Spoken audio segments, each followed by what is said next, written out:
Warahmatullahi wabarakatuh. Waalaikumsalam warahmatullahi wabarakatuh. Gimana kabarnya anak-anak? Sehat, Bapak. Hari ini berangkat semua apa enggak? Enggak, masa benar. Oke, saya absen dulu ya. Mas Arsul, Mas Faris, Mas Alwan. Oke, berhubung berangkat semua. Sebelum masuk ke pelajarannya kita berdoa dulu ya. Ini akan dibacakan oleh ketua. Ayo Mas Arsul. Bismillahirrahmanirrahim. Oke, kita langsung saja ya ke pelajarannya. Kita akan belajar indahnya ikhlas dalam beribadah. Sini ada yang tahu nggak mengapa setiap ibadah itu harus dilakukan dengan ikhlas? Ada namanya Pak. Ada pahala. Oke, Pak, apa? ada pendapat ya Allah Sanksinya agar tidak sombong.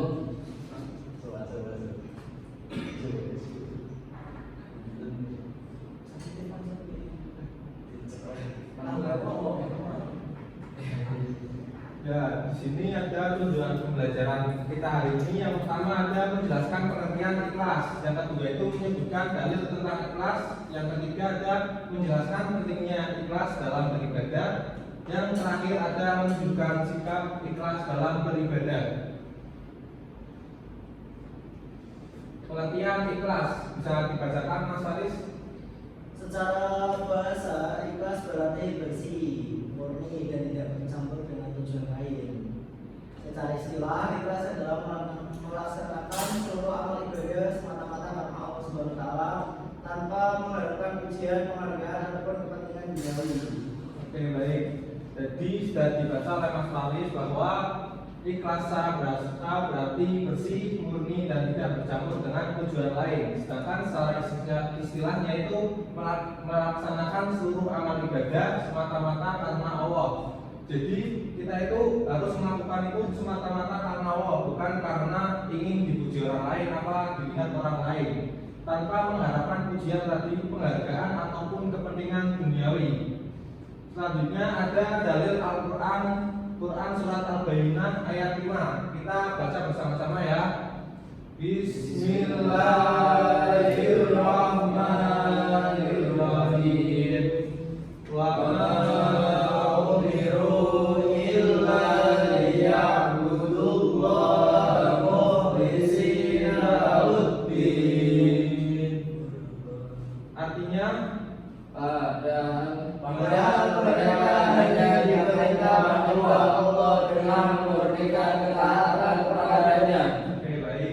Selanjutnya ada kandungan ayat. Yang pertama, Allah memerintahkan manusia beribadah dengan ikhlas. Maksudnya di sini ada yang paham nggak? Ya. Apa Mas? Memerintahkan manusia beribadah dengan ikhlas itu semena-mena karena Allah bukan karena orang lain. Oke. Bagus Mas. Selanjutnya ada semua amal harus dilakukan karena Allah. Jadi yang pertama itu semua tindakan itu yang paling utama itu niat ya. Kalau niatnya udah nggak baik, apalagi niatnya jelek itu percuma kita melakukan dalam kebaikan tersebut. Yang terakhir ada ikhlas menjadi syarat diterimanya ibadah. Jadi niat itu harus disertai dengan keikhlasan hati kita. Selanjutnya ciri-ciri orang ikhlas bisa dibacakan Mas Alwan.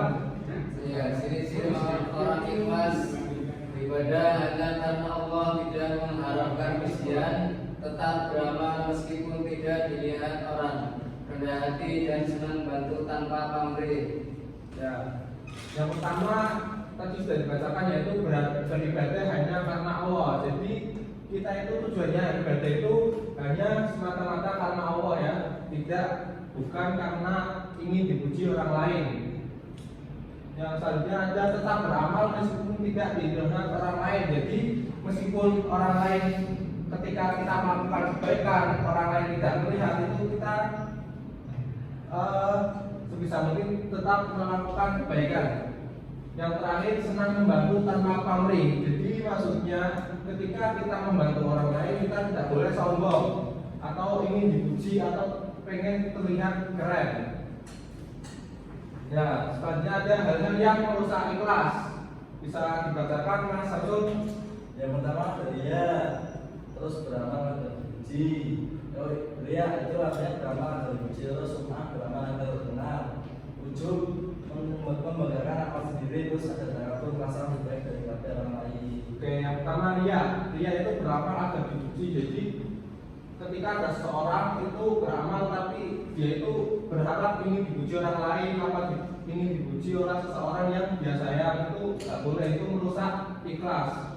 Yang selanjutnya ada sum'ah. Sum'ah itu beramal agar terkenal. Jadi seseorang yang beramal, seseorang yang melakukan kebaikan beramal dengan semata-mata ingin dikenal orang lain. Selanjutnya ada ujub, itu membanggakan amal sendiri. Contoh Mas Samsul nih, tadi habis Jumatan itu ngasih kotak amal 100.000. Nah, habis Jumatan dia cerita kepada Mas Waris dan teman-temannya, itu termasuk ujub. Yang terakhir itu ada takabur, merasa lebih baik daripada orang lain. Jadi dia itu menganggap bahwa dia sendiri itu paling baik dan orang lain itu dipandang rendah.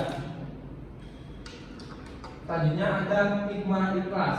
Yang pertama, amalnya itu diterima oleh Allah. Jadi ketika kita melakukannya dengan ikhlas, maka semua amalnya itu diterima oleh Allah. Yang selanjutnya ada mendapat pahala yang besar. Jadi ketika kita melakukan kebaikan dengan ikhlas, maka pahalanya itu akan dilipat gandakan oleh Allah. Dan ketiga, hati menjadi tenang. Betul apa enggak kalau kita melakukan kebaikan itu dengan ikhlas? Selanjutnya ada dijauhkan dari sifat riya. Ketika kita senantiasa melakukannya dengan ikhlas, maka kita akan dijauhkan dari sifat riya. Yang terakhir itu tentunya dicintai oleh Allah Subhanahu wa Ta'ala. Oke, berhubung materi yang Bapak sampaikan sudah selesai, sebelum membaca kesimpulan, saya mau tanya kepada anak-anak, apa tadi pelajaran yang bisa kita ambil? Ada yang bisa ngasih penjelasan? Sama. Oke, Ikhlas. Ikhlas itu menjadi syarat terimanya amal di ibadah di sisi Allah. Dan satu muslim itu harus menjaga niat, menghindari sifat riya, sum'ah, ujub dan takabur. Oke, baik. Tadi Mas Samsul mau memberikan apa? Oh, sudah. Oke, sebelum mengakhiri pembelajaran, kita baca kesimpulan bersama-sama ya. Oke, 1, 2, 3. Ikhlas merupakan sikap memurnikan niat dalam setiap amal ibadah semata-mata karena Allah Subhanahu wa Ta'ala, tanpa mengharap pujian, penghargaan atau balasan dari manusia. Ikhlas menjadi syarat diterimanya amal ibadah di sisi Allah. Oleh karena itu, setiap muslim harus menjaga niat menjadikan kalian ujub dan takabur serta jangan dibuat baik-baik dengan muslimat bersikap ikhlas seseorang orang yang hati dan ikhlas dan setelah melakukan itu berdoa. Oke, sebelum mengakhiri, Bapak akan memberikan tugas ya kepada kalian ya. Tugasnya itu kalian itu menuliskan pengalaman kalian masing-masing ketika melakukan ibadah dengan ikhlas itu seperti apa ya. Nanti pertemuan depan Bapak ingin melihat pengalaman kalian ya. Mungkin itu saja yang bisa Bapak sampaikan. Kurang lebihnya mohon maaf. Wassalamualaikum warahmatullahi wabarakatuh. Waalaikumsalam.